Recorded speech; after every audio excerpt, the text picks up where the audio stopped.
In a world of drop-offs, the scariest ones are the ones you never see coming. Dark drop-offs coming to a payments page near you this winter. That movie guy voice is way harder than I thought it would be to do.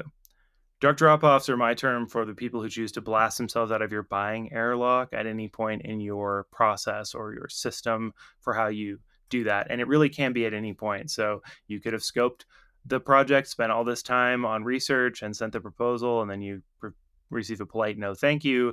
You could have had someone who's a super fan who's engaged with everything that you do, but then when it comes time to actually buy, or they decide not to do it, or you never hear from them again.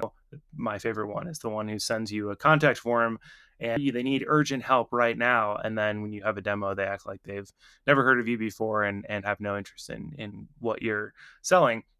It happens to every organization, every business, whether you know it or not, whether you like it or not. This is happening in the background, and I call it them dark drop-offs because it's very difficult to measure. Even if we can measure when it's happening, it's very difficult to understand why these drop-offs are happening. I actually wrote a whole newsletter about it if you want to read that and you're into that sort of thing.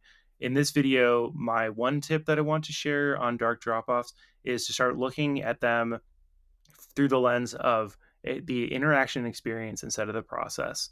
So I think where most organizations go wrong is thinking that there's some linear buying process that people go through. So your ideal customers go through this one process to buy your product. And so they find the point in the process where they think people are dropping off. They diagnose that. They spend all the resources trying to fix that. And it doesn't work because it's interdependent with other things. Their data is telling them people are dropping out, but they don't understand why.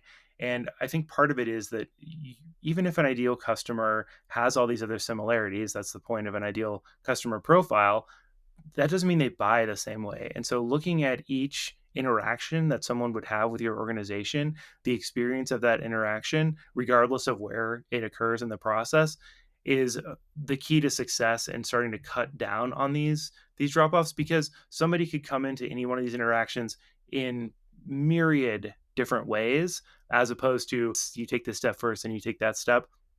And so as a business owner, as an organization leader, or if you have a team, go through the process as a customer yourself. What are those interactions, regardless of when they happen?